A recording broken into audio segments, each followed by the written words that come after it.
हम लोग भक्ति रसामृत सिंधु ग्रंथ से पढ़ रहे हैं और इससे पहले कि श्लोक में जाए, महाराज ने इतनी सुंदर शिक्षाएं दी, वो हम पहले शेयर करते हैं क्योंकि कोई शरीर का भरोसा नहीं है। तो महाराज बता रहे थे कि कंस के हाथ से जब दुर्गा जी छूट गई थी, वो जो आखिरी बच्ची थी, तो उसको बड़ा ग्लानि हुई। एक्चुअली उसको ये महसूस हुआ कि अरे मेरी आराध्य देवी मतलब दुर्गा जी की माँ देवकी है, तो देवकी के प्रति उसको बड़ी सम्मान बुद्धि हो गई। तो दोनों के चरणों में गिरता है, माफ़ी मांगता है और वो माफ़ कर भी देते हैं। लेकिन फिर मतलब उसके कुछ ज्ञान का चिराग जला उसके हृदय में और उनको ज्ञान का उपदेश भी देता है कि भाई सब प्रारब्ध के अनुसार होता है, बच्चों को प्रारब्ध था, उनको मरना था मेरे हाथ में इत्यादि। तो गलत नहीं बोला, सही बोला वो। और जब वो लौट के आके अपने मंत्रियों से बात करता है तो फिर उसको मंत्रणा देते हैं कि ऐसा करते हैं, आपका शत्रु ही जन्म लिया है ना, तो 10 दिन के अंदर जन्म लिया होगा, तो सबको मार देते हैं। सब बच्चे जितने पैदा हुए हैं 10 दिन के अंदर या 10 दिन के बाद सबको मार देते हैं। तो शिक्षा बड़ी सुंदर महाराज ने दी कि देखिए ये नीति कहती है कि सद्विचार हो तो उसके अनुसार कार्य व्यक्ति को करना चाहिए, सद्विचार की रक्षा करनी चाहिए।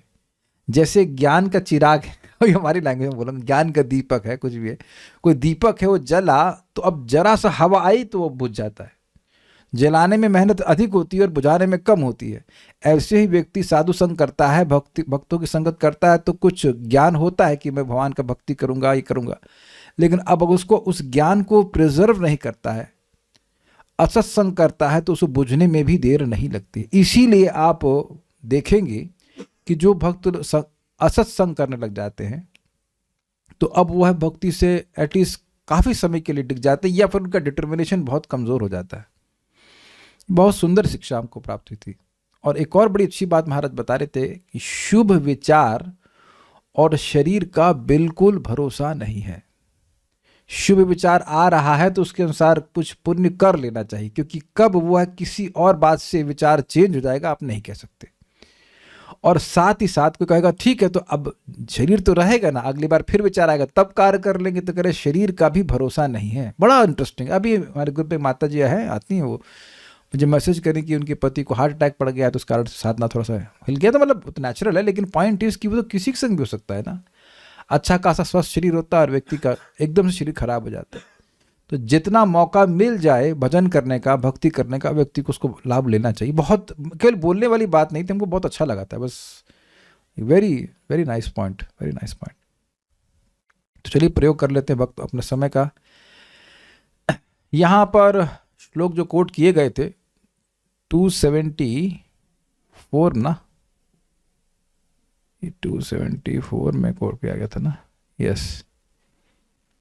बहवस्तद गतिम गताह, काम से, द्वेष से, भय से, स्नेह से और भक्ति से अपने मन को भगवान में आवेश करके उस पाप को नष्ट करके, अपने पापों को नष्ट करके बहुत से लोग भगवान की गति को प्राप्त किए। तो इससे ये लग रहा है कि सभी लोग जो किसी प्रकार से मन भगवान में लगाए तो सबको एक ही गति प्राप्त हुई। तो कहते हैं ऐसा नहीं है।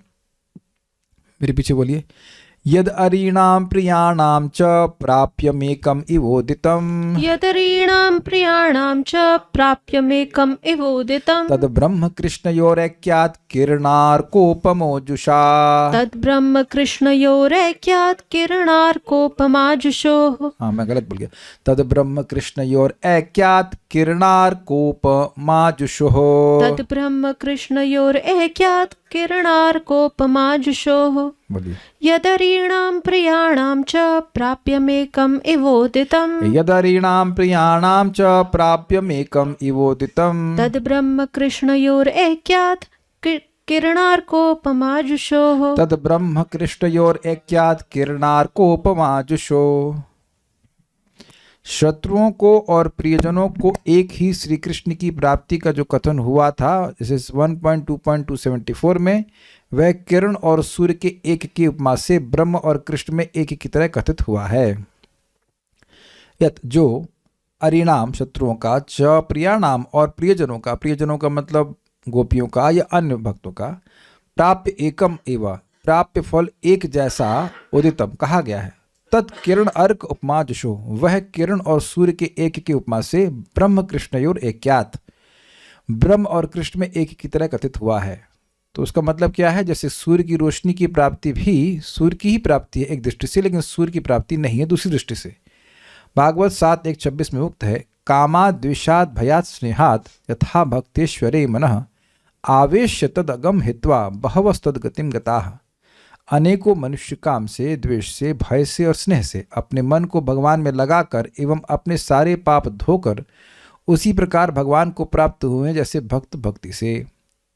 तद गतिम गता, उनकी गति को प्राप्त किए थे। इस कथन में जो संदेह है उसको नष्ट करने के लिए कहते हैं यदिरिणाम प्रियाणाम च इत्यादि। क्या संदेह है?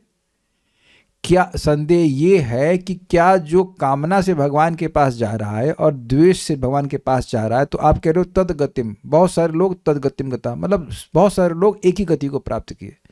तो ऐसा कैसे हो सकता है जो भगवान से प्रेम कर रहा है और दूसरा व्यक्ति भगवान से द्वेष कर रहा है, दोनों को एक ही गति प्राप्त हुई? तब तो भगवान विषम हो जाएंगे ना। कुछ समझ रहे हैं? समता का मतलब भगवान सम है, अर्थात तो जो जिस भाव में भगवान को बसता वैसे उसके अनुरूप फल देते हैं। ये समता हुई ना। अब दो अलग अलग भाव से व्यक्ति भगवान को अप्रोच कर रहा है और भगवान एक ही फल देते तो विषमता हुई ना। आप जरा विचार कीजिए कि कोई भगवान से प्रेम करे तो उनसे सेवा करना चाहता है और उसको भगवान ब्रह्म में लीन कर दे, तो ये तो विषमता हुई नहीं हुई। आप प्रेम करना चाहते हो और ब्रह्म में लीन करना मतलब निष्ठुरता, आपसे कोई संबंध नहीं स्थापित करना चाहता है, तो ये तो विषमता होगी ना भगवान की तरफ से। क्या आप इस बात को समझ भी रहे हैं? ऐसे ऐसे सब लोग जल्दी पार करो, जल्दी हाँ बोलो हाँ बोलो हाँ बोलो हाँ बोलो, ऐसा नहीं भाई, ये बहुत सूक्ष्म बात है।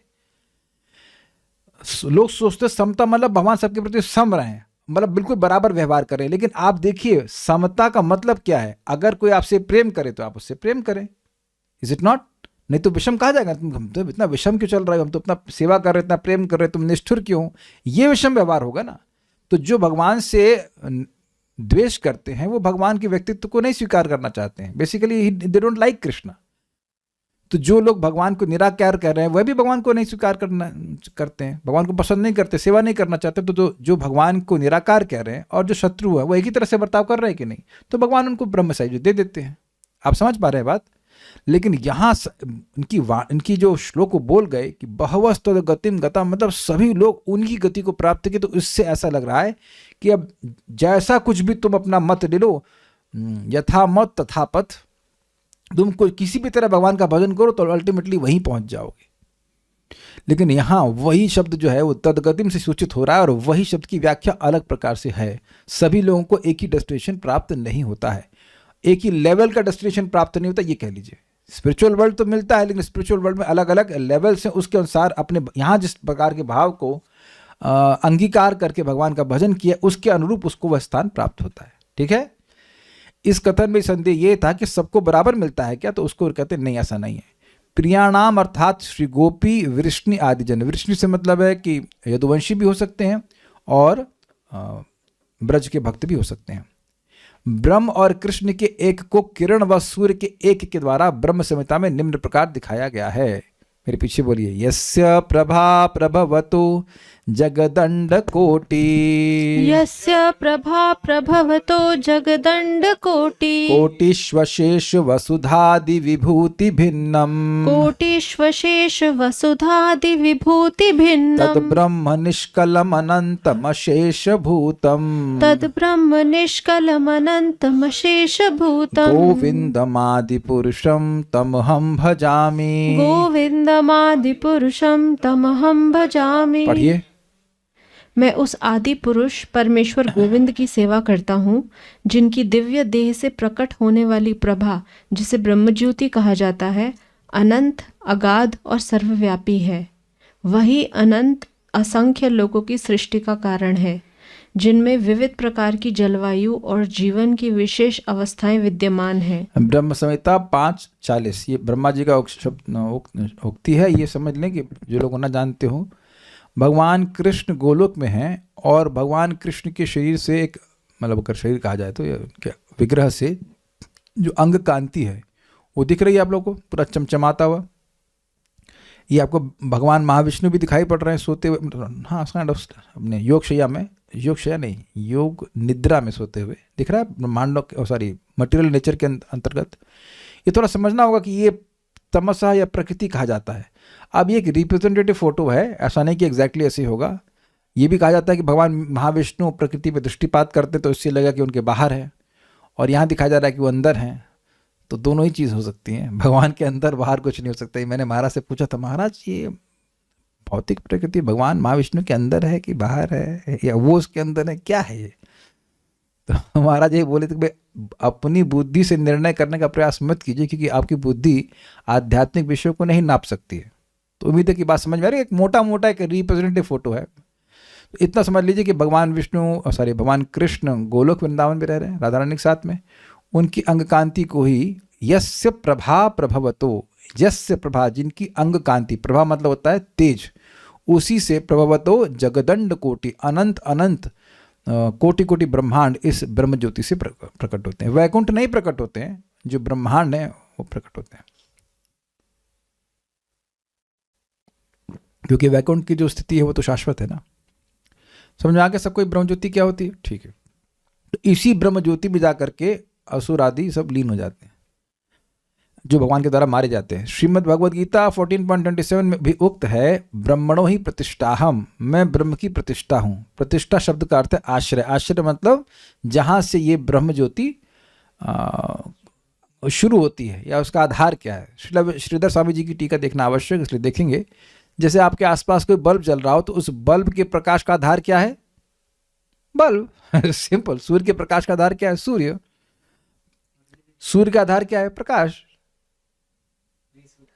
हर जगह वरुण प्रभु आप हर बार हाँ ही बोलते हैं क्या?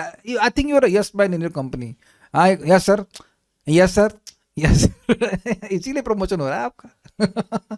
नहीं, आकाश का आधार सूर्य है, लेकिन सूर्य का आधार आकाश नहीं है। इसीलिए हम ये प्रश्न पूछे जानबूझ करके। रैपिड फायर क्वेश्चन करते ना, इसलिए हर चीज यस हो जाता होगा। नहीं, यस नहीं है।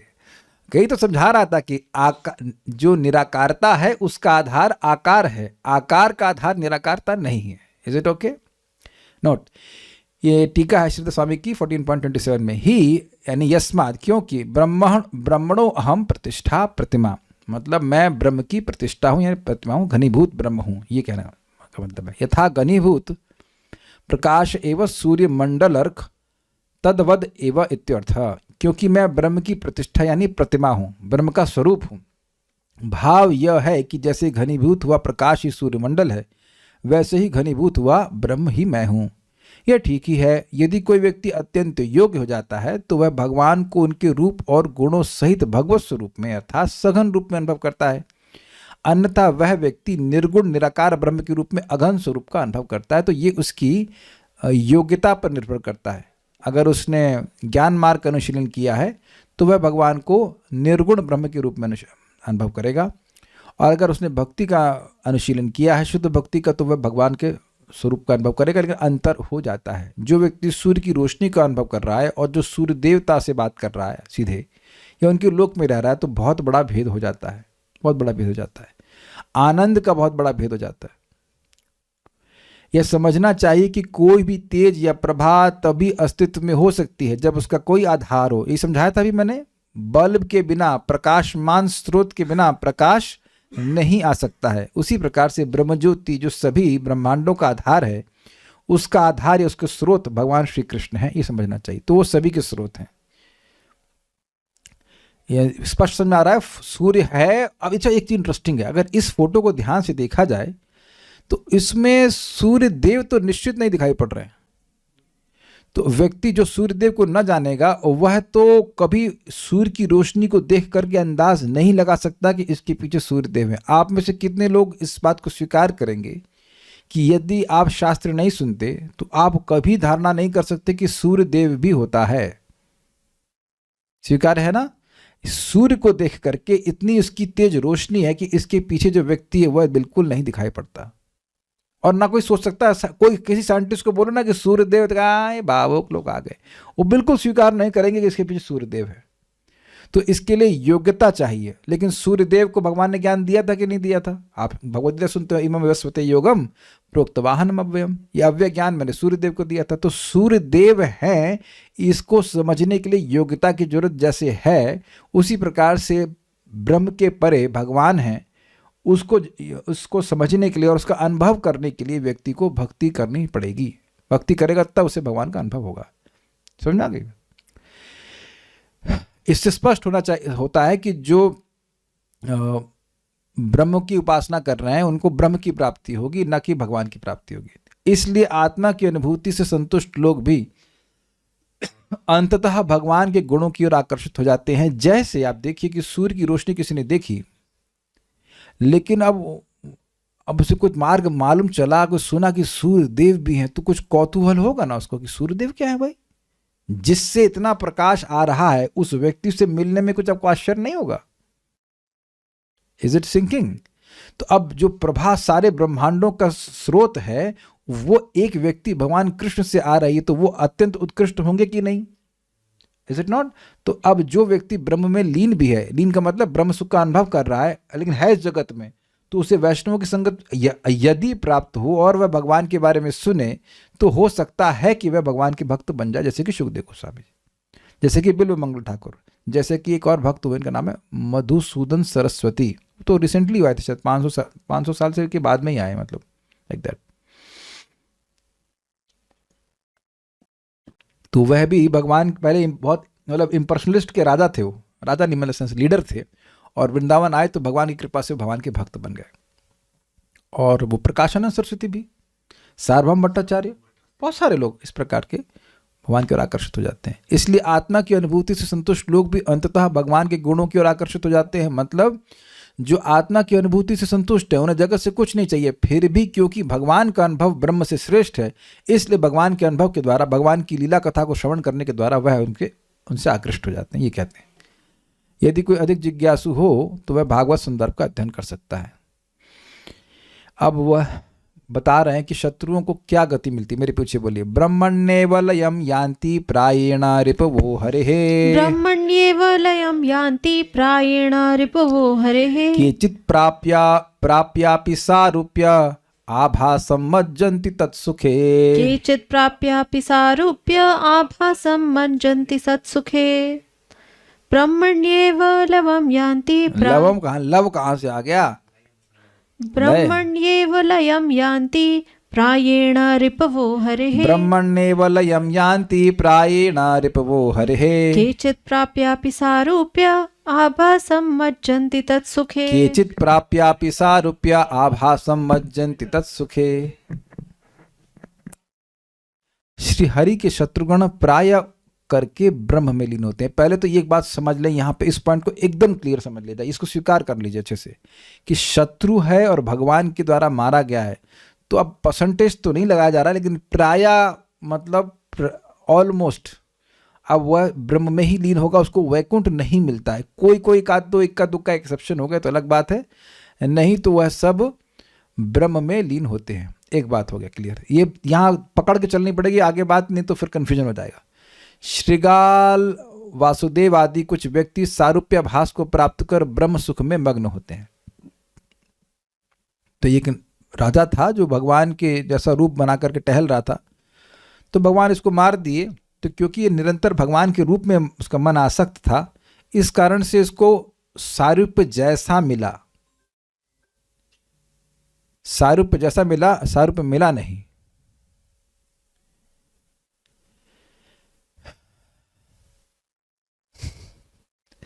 प्रायेणा अधिकतर हरे रिपवा, हरि के शत्रु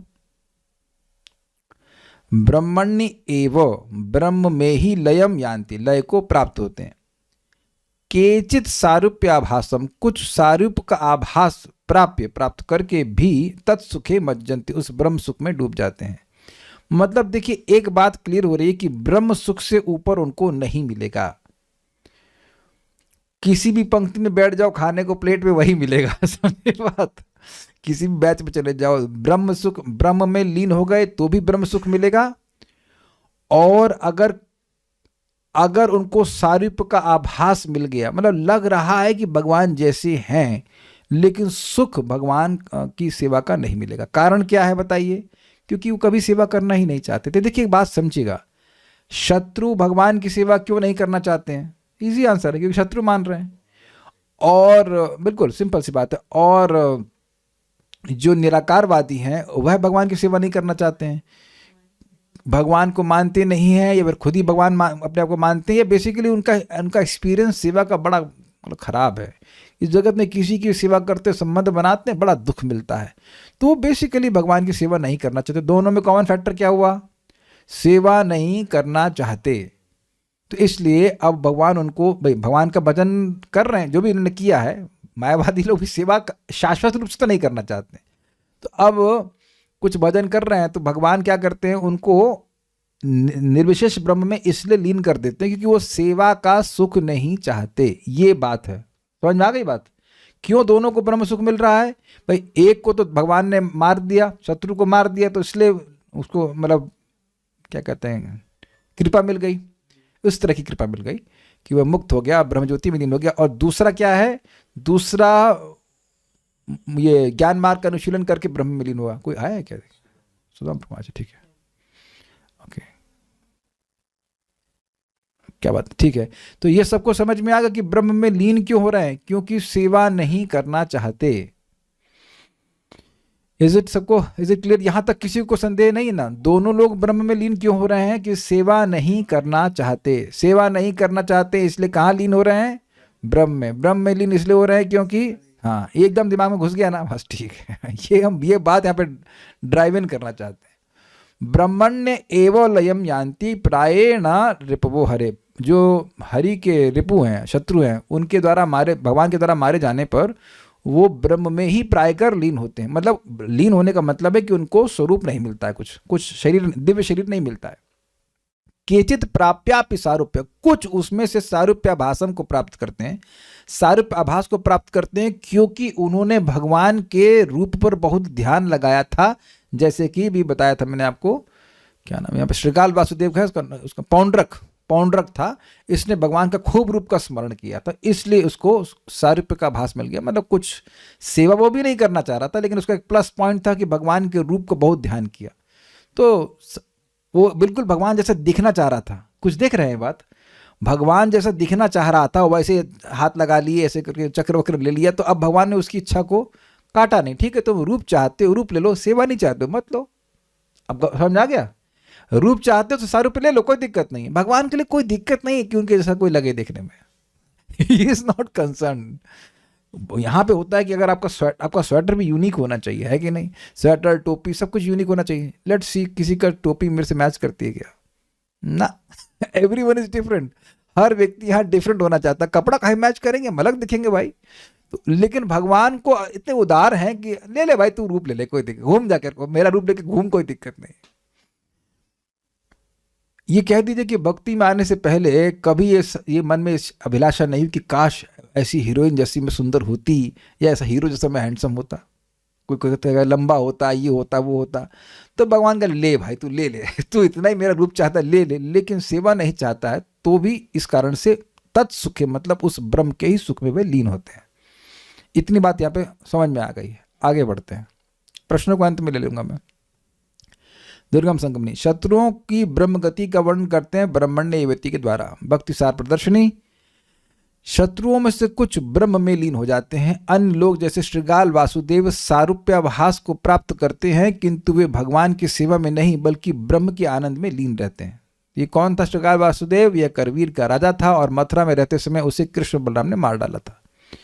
अब इसके संबंध में प्रमाण दे रहे हैं, मेरे पीछे बोलिए। ब्रह्मांड पुराण से, सिद्धलोकस्तु तमसः पारे यत्र वसन्ति ही, सिद्धलोकस्तु तमसः पारे यत्र वसन्ति ही, सिद्धा ब्रह्म सुखे मग्ना दैत्याश्च हरिणा हताः, सिद्धा ब्रह्म सुखे मग्ना दैत्याश्च हरिणा हताः, सिद्धलोकस्तु तमसः पारे यत्र वसन्ति ही, सिद्धलोकस्तु तमसः पारे यत्र वसन्ति ही, सिद्धा ब्रह्म सुखे मग्ना दैत्याश्च हरिणा हताः, सिद्धा ब्रह्म सुखे मग्ना दैत्याश्च हरिणा हताः।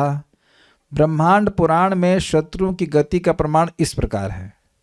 प्रकृति के उस पार में सिद्ध लोक हैं, उस सिद्ध लोक में सिद्ध मुनिगण एवं श्रीहरि के द्वारा मारे गए दैत्यगण ब्रह्म सुख में निमग्न होकर रहते हैं।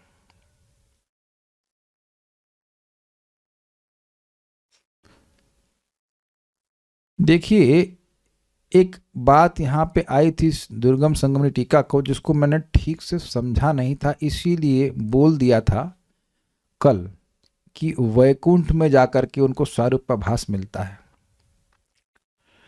ऐसा नहीं लिखा है यहाँ पर, भगवन लोक लिखा है।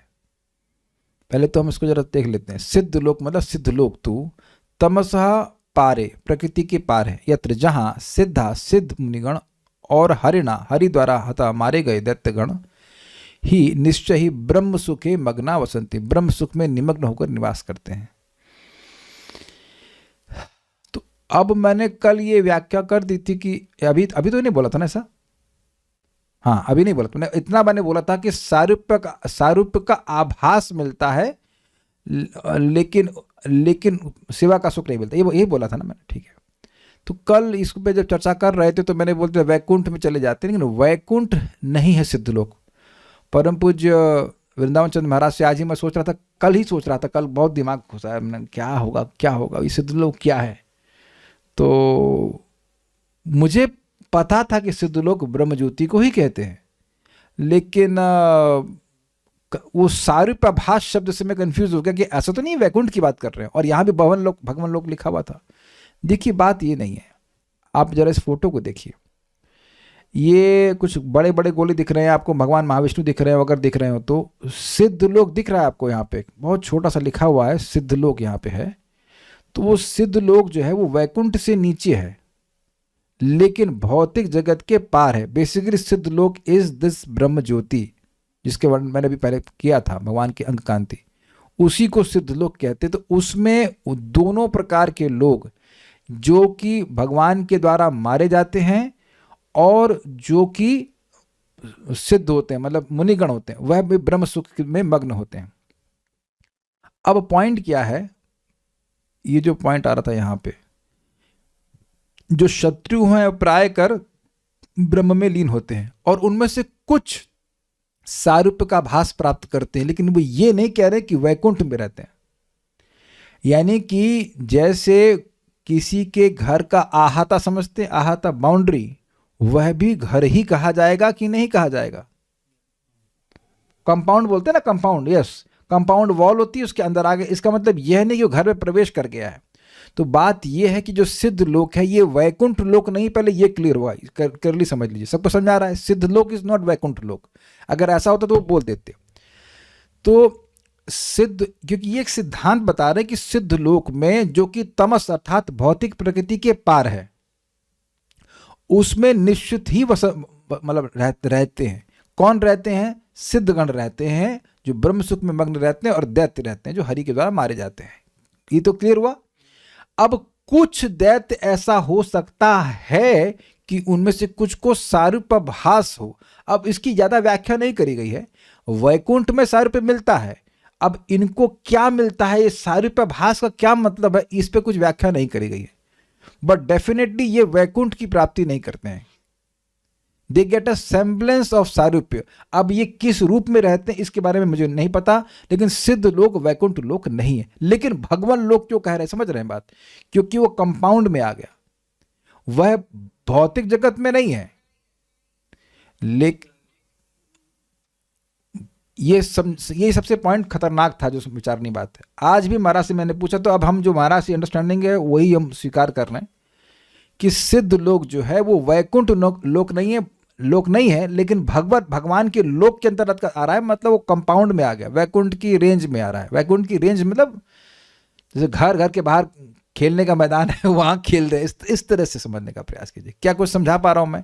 ये मेरी अभी तक की अंडरस्टैंडिंग है। अगर इससे श्रेष्ठ अंडरस्टैंडिंग कभी मिलेगी तो जरूर वापस आकर एड्रेस कर लेंगे। अभी तक तो हमको बात समझ में आ रहा है, क्योंकि इससे पहले भी मैं कहीं पढ़ा था तो सिद्ध लोक का अर्थ यही था कि ब्रह्मज्योति को सिद्ध लोक कहते हैं। क्योंकि एक बात जो समझ में आ रही है कि Siddh Lok is definitely a place where people are absorbed in brahm sukh, वहां ब्रह्म सुख का ही में मग्न रहते हैं, ये क्लियर है। तो अब वैकुंठ में लोग ब्रह्म सुख में मग्न नहीं रहते हैं। तो ये जनरल प्रिंसिपल बताया जा रहा है कि सिद्ध लोक में तो भाई ब्रह्म सुख में ही मग्न रहते हैं। तो सिद्धगण जो मुनिगण है वो, और दैत्य जो मारे जाते हैं। तो ये एक जनरल, मतलब क्या कह सकते हैं, रूल है। और एक बात है, ये एक बात वापस हम देखें पिछले श्लोक पे, तो ये प्रमाण इस चीज का है कि प्राय कर जो भगवान के रिपु हैं वो ब्रह्म में ही लीन होते हैं, इस बात का है। सारूप्याभास वाले कहाँ रहते हैं नहीं रहते हैं उसके बारे में कुछ नहीं बताया जा रहा है। ब्रह्म को ही यहाँ सिद्ध लोग कहा जा रहा है, जो मैं अभी तक समझ पाया। तो ब्रह्म में लय होकर के रहते हैं, क्या नाम है इनका, नाम मतलब जो नाम तो नहीं इनका, लेकिन जो भी मतलब असुरगण, उसका प्रमाण यहाँ मिल रहा है। असुरगण ब्रह्म में लीन हो जाते हैं, वहाँ पे रहते हैं जैसे कि सिद्धगण रहते हैं, इसका प्रमाण यहाँ पे मिल रहा है। इतनी बात हमको समझ में आई है। और लेकिन सिद्ध लोग निश्चित रूप से वैकुंठ लोक नहीं है, उससे निम्न स्थान है, क्योंकि वहाँ पे हमने सुना है वैकुंठ लोक में सबकी दिव्य इंद्रियां होती हैं और वह है भगवान की सेवा करते हैं, दुर्गम संगमनी। तो यानी जो भगवान लोक शब्द आ रहा है यहाँ पर टीका में जो भी आएगा, वो केवल उस वैकुंठ लोक की परिधि को सूचित कर रहा है। मतलब भौतिक प्रकृति में नहीं है, उसके परे है, लेकिन एकदम प्योर वैकुंठ में भी वो नहीं पहुंच पाया है। श्रीहरि के शत्रुगण ब्रह्म में लीन होते हैं, इसका प्रमाण भागवत के 10.87.23 के निवृत्त इत्यादि आगे पद से कहेंगे। ठीक है। कुछ लोग भगवान लोक को प्राप्त करके भी ब्रह्म सुख में निमग्न होते हैं, उसी को यहाँ पर कहते हैं तथाचा ब्रह्मांड पुराने श्लोक से। समझ में आ गई बात? भगवान लोक का मतलब भगवान का धाम नहीं कहा जा रहा है। आप क्यों हाथ खड़ा कर रहे हैं? जल्दी से कुछ कहना चाहते हैं तो एंड में कहिएगा, अभी हाथ क्यों खड़ा कर रहे हैं? नहीं, ऐसे ही ठीक है। तो मेरे को बहुत दिक्कत हो रही थी, तो मैंने महाराज से कंफर्म किया, सिद्ध लोक इस ब्रह्मज्योति और उसको भगवान लोक का पार्ट सा कहा जा रहा है, उसी के लिए इसी अर्थ में कहा जा रहा है। लेकिन ये लोग वैकुंठ नहीं जा सकते। अगर कोई गया है वैकुंठ, कोई दैत्य गए हैं वैकुंठ, जैसे कि पूतना गई है गोलोक वृंदावन, और शिशुपाल भी गए, वो तो शिशुपाल तो जय विजय में सही थे, तो इसलिए वो चल, उनका जाना तो कोई दिक्कत नहीं, वहीं से आए थे, वहीं वापस चले गए। और पूतना गई है तो भगवान की विशेष कृपा से वह धात्री गति प्राप्त कर गई है। लेभे गतिम धात्री मुचिताम ततोन्यम कम वा दयालुम शरणम ब्रजे। भाई सुना है, स्पष्ट लिखा है वहाँ पे धात्री गति प्राप्त है। धात्री मतलब कुछ सेवा तो है ही, धात्री की सेवा है, ये बात है। तो यहाँ हम ये नहीं कह सकते कि वो ब्रह्म सुख में लीन है। अगर ब्रह्म सुख में लीन होती तो गोलोक में जाकर सेवा कैसी मिलती? धात्री तो सेवा हुई ना, नर्स की सेवा प्राप्त हो रही है। ये सब बात है। कठिन तो नहीं लग रहा है आप लोगों को? कुछ धारणा हो रही ना? अभी तक इतनी सिंपल सी बात है कि सिद्ध लोक इज नॉट वैकुंठ लोक। ठीक है। तमसा अर्थात तमो रूपी प्रकृति के बाद सिद्ध लोक है। तमो रूपी प्रकृति मतलब भौतिक जगत। यहाँ पर सिद्ध मुनि लोक एवं दैत्यगण, जिन लोगों को श्रीहरि ने मारा है। मुनियों को भगवान नहीं मारते हैं, दैत्यगणों को भगवान मार रहे हैं, और मुनिगण जो भजन कर रहे हैं, अपने अलग भक्ति को छोड़ करके कुछ और कर रहे हैं, वे सब ब्रह्म सुख में निमग्न होकर निवास करते रहते हैं। राग बंध, हाँ मेरे यहाँ पे बोल रहे हैं गोपियों क्या गति प्राप्त होती है, मेरे पीछे बोली। राग बंधे न के नापी तम भजंतो व्रजंत्यमी। राग बंधे न के नापी तम, फिर से बोलिए। राग बंधे न के नापी तम भजंतो व्रजंत्यमी। अंग्री पद्म सुधा प्रेम रूपास्तस्य प्रियाजनाः। अंग्री पद्म सुधा प्रेम रूपास्तस्य प्रियाजनः। राग बंधे न के नापी तम भजन्तो व्रजन्त्यमी। राग बंधे न केनापि तम भजन्तो व्रजन्त्यमी। अंघ्रि पद्म सुधा प्रेम रूपस्तस्य प्रियाजनः। अंघ्रि पद्म सुधा प्रेम रूपस्तस्य प्रियाजनाः। श्री भगवान की प्रियजन गोपीगण किसी अनिर्वचनीय अनुराग से, अनिर्वचनीय मतलब जिसका वचनों में वर्णन नहीं किया जा सकता। अनुराग मतलब समझते हैं आप? गाढ़ आसक्ति भी कहते हैं। एक इंटरेस्टिंग बताऊं को बात, अनुराग जिसको प्राप्त होता है उसको कभी भगवान बोरिंग नहीं लगते। वो जितना भगवान की सेवा करेगा और नए और अच्छे और मीठे ऐसे करके लगते। It's very interesting. Law of increasing returns, law of decreasing तो सुना होगा आपने। पहला भोजन का कौर लिया, फिर उसका दूसरा तीसरा चौथा पांच, तो वो और टेस्ट कम होता जाता है। लेकिन भगवान को जिसको अनुराग प्राप्त हो गया है, अनुराग अर्थात निरंतर राग, तो राग जो है वो बढ़ता चला जाता है। यस, निरंतर राग बढ़ता जा रहा है। और उनके चरण कमलों में प्रेम रूप सुधा का आस्वादन प्राप्त करती हैं। तो स्पष्ट है कि इनका जो सुख है वह ब्रह्म सुख से कोटि अरबों, या जो भी आप नंबर डाल दीजिए उससे अधिक है। अमी ये मतलब जिनके बारे में बात हो रही है, अर्थात गोपियों की बात हो रही है। प्रियजना श्री भगवान की प्रिय व्रज गोपीगण केन अपि राग बंधेन, किसी अनिर्वचनीय अनुराग से तम श्री भगवान को का भजन यानी भजन करती हैं। तस्य अंग्रि पद्म प्रेम रूपा सुधा, उनके चरण कमलों में प्रेम रूप सुधा का आस्वादन व्रजंती अर्थात प्राप्त करती हैं। कल ये व्रजंती शब्द छूट गया था, तो उसको देख लीजिएगा। राग बंधे न केनापि, राग के बंध के द्वारा, राग का बंध मतलब अनुराग के द्वारा, बंधन लगा हुआ है, राग लगा हुआ है। केनापि किसी राग बंधन के द्वारा, अर्थात एक अनिर्वचनीय राग के द्वारा, उसका वर्णन नहीं किया सकता। तम उन श्री कृष्ण को अमी ये गोपियां भजन करती हैं और व्रजंती प्राप्त करती हैं। क्या प्राप्त करती हैं? प्रेम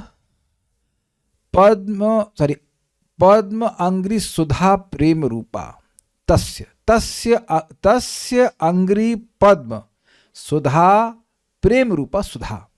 ये जो भगवान की प्रियाजन है, ये एक्चुअली मैंने थोड़ा फिर अनुवाद में गड़बड़ हो गया, प्रियजन नहीं है, ये प्रियाजन है। प्रियाजना मतलब लेडीज, गर्ल्स, प्रियजन नहीं है, प्रियाजना है। मैं छूट गया यहाँ से, प्रियाजना होना चाहिए। तो प्रियाजना जो है, ये गोपियां जो हैं, ये गोपीजन भगवान के तस्य, उन भगवान के चरण कमल की सुधा को, की प्रेम रूपी सुधा को, भगवान के चरण कमल की प्रेम रूपी सुधा को वर्जंती अर्थात प्राप्त करती हैं। They gate special mercy. Basically भगवान की भक्ति के सुख का अनुभव करती हैं, दुर्गम सुगम नहीं। उसके मध्य में प्रिया गोपियों की विशेषता को कहते हैं कि वे किसी अनिर्वचनीय अनुराग के साथ श्री हरि का भजन करके श्री हरि के चरण कमल के प्रेम रूप सुधा को प्राप्त करती रहती हैं। अर्थ रत्नाल्पदीप का उन चार के मध्य में गोपियों का श्री कृष्ण प्राप्ति को कहते हैं, गोपियों की श्री कृष्ण प्राप्ति को कहते हैं। नोट 4 अर्थात काम, संबंध, भय और द्वेष के मध्य,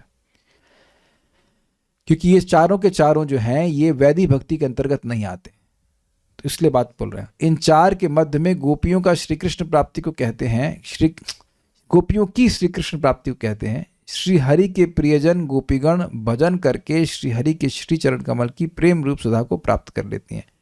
तो इसे दिखा रहा है कि ये विशेष प्रकार के अमृत का आस्वादन करती हैं। तो इससे समझ में आ रही है बात कि सभी लोगों को एक ही प्रकार का रिजल्ट नहीं मिलता, भाव के अनुसार प्राप्त होता है। विष्णु जी जब मारते हैं तो वे भी ब्रह्मज्योति देते हैं, नहीं है क्या सिर्फ कृष्ण ही देते हैं? हाँ, ऐसा ही है। जब भगवान विष्णु मारते हैं तो ब्रह्मज्योति में लीन नहीं करते हैं, वो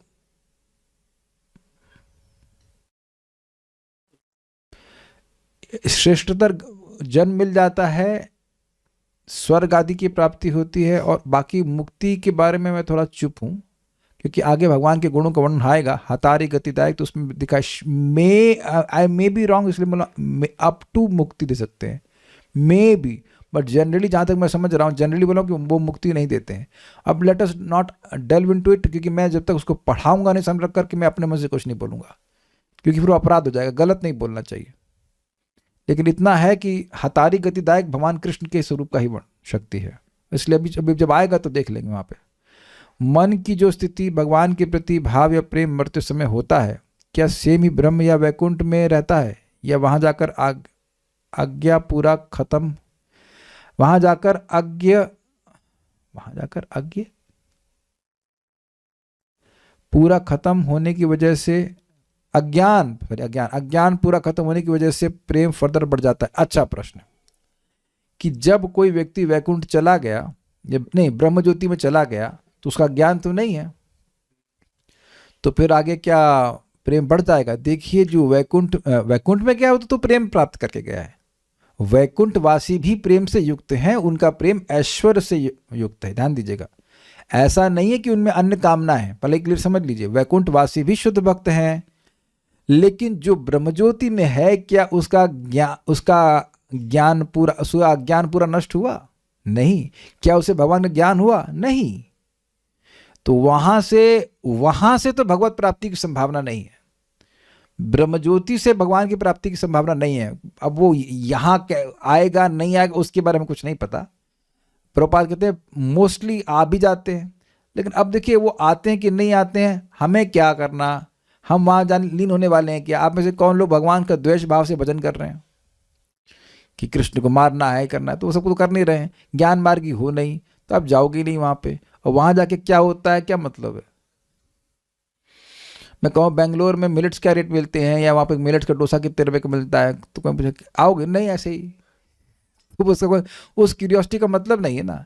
जब यहाँ ज्ञान मिल रहा है तो जो ले लेना चाहिए ना। ब्रह्म ज्योति में जाके कोई नहीं पढ़ाएगा। मेरा जूम सेशन ब्रह्म ज्योति में नहीं पहुँचता है भाई, क्या बताऊँ, पहले बता दे रहा हूँ मैं आपको। ये जूम की क्लास ब्रह्म ज्योति तक लाइव नहीं हो रही है, क्योंकि वहाँ लोगों के पास इंद्रियाँ ही नहीं है, क्या करेंगे आप। ब्रह्म ज्योति से आते हैं वापस, आपको अभी यही तो समझा रहे थे। खैर मैं प्रश्न पहले करते इसलिए गुस्सा नहीं होंगे। ये प्रश्न घूम घूम के क्यों आ रहा है, ये हमको पसंद नहीं आ रहा। लोग ब्रह्म ज्योति में बिल्कुल इंटरेस्टेड नहीं है, लेकिन बार बार वही पूछते, वहां से वापस आते हैं, वहां से वापस आते हैं। अरे ब्रह्म ज्योति को बदनाम मत करो, नहीं आते वापस, चलो बोल दिए नहीं आते वापस। तो मैंने आपको बताया ना, आ जाते हैं तो भी खतरा, और नहीं आते तो भी खतरा। नहीं आते तो और भी खतरा। आ जाते हैं तो अच्छा है, कम से आकर भगवान कुछ मौका मिलेगा, कुछ सत्संग दे करके वैकुंठ की प्राप्ति कराएंगे। और अब नहीं आते तो और खतरा हो गया ना, कि आप आ ही नहीं पाओगे, फिर तो भगवान के पास जा ही नहीं पाओगे। दोनों ही सिचुएशन में खतरा है, इसलिए मत जाओ वहां पे। कृष्ण जी वैकुंठ नहीं देते हैं क्या? बिल्कुल, जो पार्षद हैं उनकी बात नहीं कर रही हूं। हमें आपकी बात इस जिंदगी में समझ में नहीं आएगी। हमें लगता है हमारी क्लास आपको समझ में नहीं आती, इसलिए हमारा प्रश्न आपको समझ में नहीं। हम आपका प्रश्न हम नहीं समझेंगे, आप हमारी क्लास में समझो, ऐसे करके जिंदगी बिता देंगे। भगवान बोल रहे ना, यद गत्वा न निवर्तन्ते तद धाम परमम। जिसका जो हरे कृष्ण मंत्र बोल रहा है, उसकी वैकुंठ जाने की इच्छा होगी तो वैकुंठ चला जाएगा। इसमें क्या सोचने वाली बात है, हमको समझ में नहीं आ रहा है। भगवान कृष्ण नारायण में कोई तत्वतः भेद है क्या? कोई भेद नहीं है। अगर किसी की भगवान का भजन कर रहा है तो वैकुंठ जाना चाहेगा तो वैकुंठ चला जाएगा, उसमें क्या कठिनाई है। अनु मीन्स बढ़ता हुआ राग, हाँ ये तो आप कमेंट कर रहे थे। हाँ, अनु मीन्स निरंतर बना हुआ राग कह सकते हैं। तो निरंतर का मतलब ये ever increasing. Okay, so will stop here. भक्ति स्वामी सिंधु की जय, श्रील प्रभुपाद की जय, निताई गौर प्रेमानंदे। दैत्यों का पूछ रही थी, अरे अब आप कुछ मत पूछिए, हमको हमें थकान हो रही है आपका प्रश्न सुन करके, इसलिए हमें नींद आने लग गई है। अब हम लीन होना चाहते हैं। हम नहीं हो, और प्रश्न मत कीजिए, हम दिस इज टू मच। हरे कृष्णा। ओ अच्छा, प्रश्न है तेरे, इतने दूर से आए तो पूछिए। माइक कहाँ है? उधर उसके पीछे, तुलसी देवी के पीछे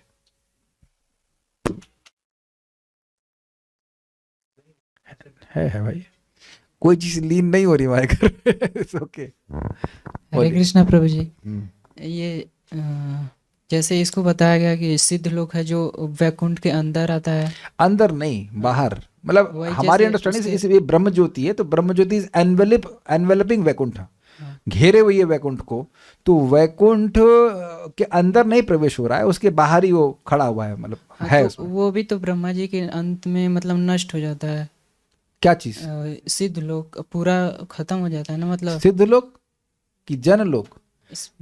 ये मुझे पता था, देखिए काउंट कीजिएगा, महर लोग, जन लोग, तप लोग और सत्य लोग। सिद्ध लोग नहीं आता उसमें, मुझे पता था। ये अच्छा प्रश्न कर ले, लोग कंफ्यूज हो जाएंगे इसमें। सिद्ध लोग 14 भुवन में से कहीं नहीं आता है। सिद्ध चारण शब्द है, वो जो गाने वाले होते हैं ना, उनको बोलते सिद्ध चारणाई, ये शब्द आया है, लेकिन वो स्वर्ग के नीचे वाले एरिया की बात हो रही है। अगर आपको याद हो, गंधर्व लोग था, ये सिद्ध लोग वो नहीं, क्योंकि यहां लिखा है तमसः पारम, प्रकृति के पार है, भौतिक जगत के पार है। समझ रहे? यहां भी कुछ सिद्धगण होते हैं। जैसे अभी एक व्यक्ति कल मिले, एक भक्त आए थे, तो बोले हम एक सिद्ध व्यक्ति से मिल के आए हैं, और वो मिल के आए। क्या सिद्ध था वो बता देंगे, अपने नोट के अंत में 75 लिखा है कि नहीं लिखा है। ये सिद्धि है। अरे सिद्धि मतलब होता है अपने स्वरूप को समझना, ये सब नहीं कि जादू कर दिया। तो लोग यहाँ पे सिद्ध का मतलब ऐसे ले लेते हैं, सिद्धि मीन्स हार्ट इज प्यूरिफाइड। तो कुछ सिद्ध चारण आते हैं। आपने सुना था ना, जब भगवान कपिल देव अवतरित हुए तो सिद्ध चारण लोग आते हैं, उनका गुणगान कर रहे हैं। बट ये सिद्ध उन सिद्धों से अलग हैं। जो ये जितने जगत के सिद्ध हैं वो तो जगत में फंसे हुए हैं ना, कुछ गा रहे हैं, कुछ कर रहे हैं, तो वो देवता लोग माने जाते हैं। कुछ सिद्धियां उनके पास हैं, अष्ट सिद्धि की बात भी करें तो। लेकिन ये सिद्ध लोग वो है जो ब्रह्मज्योति की बात हो रही है। हाँ, तो ब्रह्मज्योति की बात हो रही है, वो सिद्ध लोग है। लेकिन यहाँ वो सिद्ध लोग ऐसा नहीं कि प्लेनेट मान लेंगे, प्लेनेट की तरह नहीं है। It's a place where those who are merged in ब्रह्मज्योति। बेसिकली सिद्ध लोग मतलब ब्रह्मज्योति, यहाँ पे जो बात हो रही है। हमसे गुस्सा हो गए हैं तो सॉरी। अच्छा, नहीं, हम आपसे बहुत प्रसन्न हैं। ऐसे ही फर्जी प्रश्न करती रहिए, वेदवादिनी हमें खून बढ़ाती रहेंगी खिला खिला करके, कोई दिक्कत नहीं। ठीक है, नो प्रॉब्लम। हरे कृष्णा।